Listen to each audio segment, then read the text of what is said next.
Bonjour. I hope you are doing really well on the beginning of this new year. Children have gone back to school today in France, so it's definitely back to a normal pace.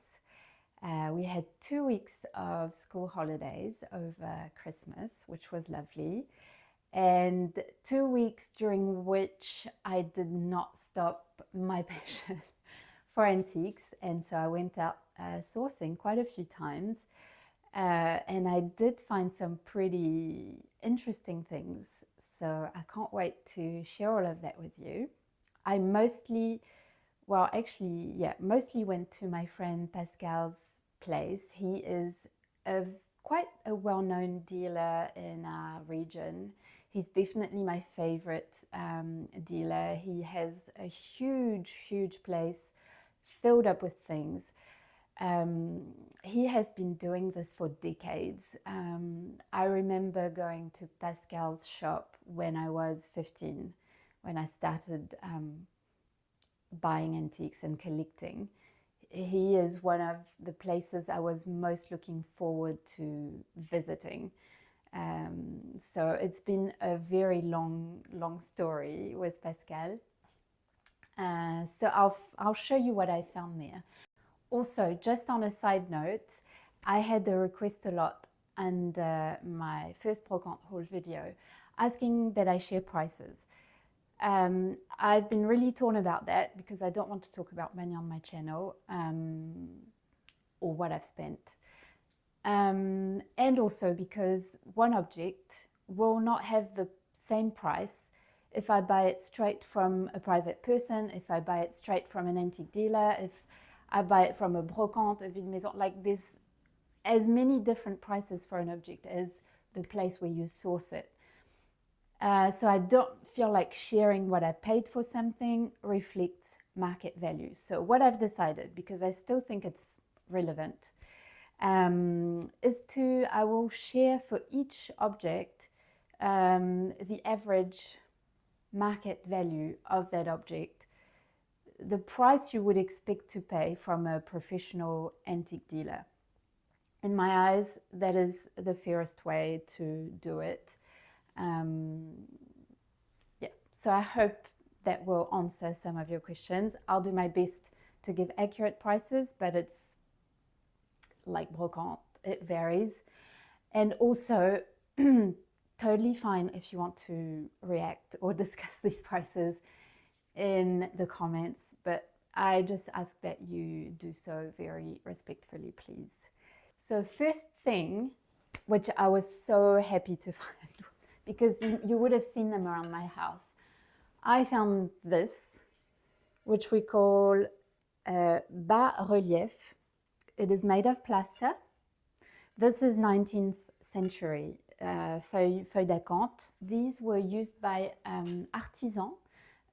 So a plasterwork artisan would have these in his workshop so that the clients could come and say, yes, I want this or that, or it's usually from an atelier. It was not used as decoration back then, but now we use them as decoration.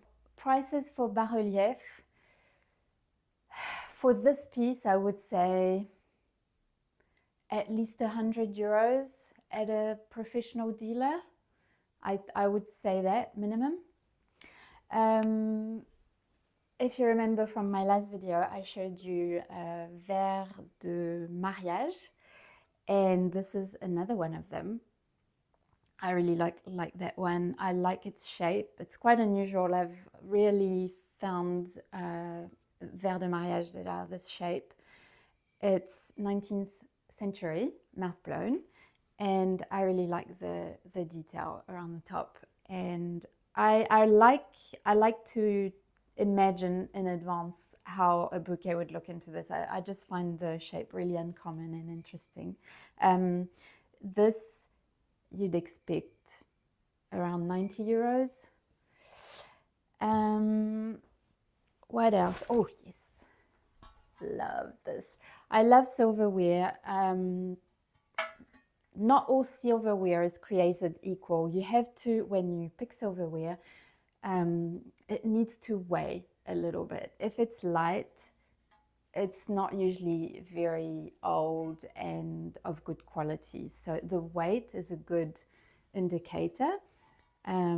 This one is really lovely. I like the octagonal shape. I like that it's got handles. It's got that neoclassical nod that I really like. It's got the little ribbon detail around. So really, really nice piece. Price that you could expect 80 euros. I've got more basket, guys, but I've got a plan. So I told you I had a real basket addiction, clearly, and I'm not trying to cure it. I chose these 3 ones because I like their shapes, I like the color and size, and I have a plan for them. So hear me out. It's not baskets for the sake of getting baskets. There's a plan behind this. Basket, but this one's really pretty. So this is probably late 19th century. I'll put it the right way. It's a bird. It's hard to see, but within the weave of the basket, there's a bird that is weaved in, and all the detailing around the edge is really stunning. I got this one without a handle. I liked it because it's quite cool for storage. It's really handy. This is a cache-pot for a plant. So you would just put the plant in its pot inside this cache-pot. This is from Malicorne, which is une faïencerie in France, northwest of France. Faïencerie Malicorne, and this is signed by Emile Tessier. It's late 19th, early 20th century, and I did not expect this when I searched for info regarding the prices, but they do go pretty high. There's a few currently online, and I did not expect those prices, so it was several hundred euros, which is not what I paid. This. I've been looking for like a jam copper, I don't know what it's called in French, we call it marmite, marmite en cuivre, but this is especially for making jams. I think it looks really good. I'm gonna wash it, clean it, and yeah. It just inspires cooking, doesn't it? When you see this, you're like, oh, I want to make jam. I never make jam, but now I do. I want to make jam. This 30 euros. And finally is this lovely pot with its lid, perfect condition. This is sarreguemines, and it's got the faune, ouais, c'est un faune head on. Again, I love the octagonal shape. Anything that reminds me of the neoclassical era is usually in my basket because I just love that style.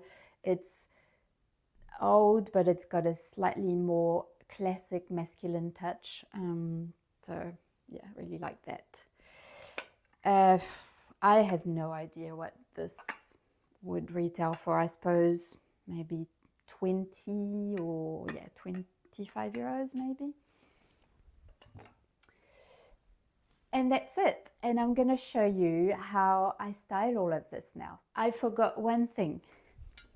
It's this set of small plates, and they are very interesting because they tell a story. So each plate is a different scene, and they're all numbered, and if you put them in the right order, they tell a story. And this story is especially lovely because it is a love story. So you have the first plate here, La Déclaration.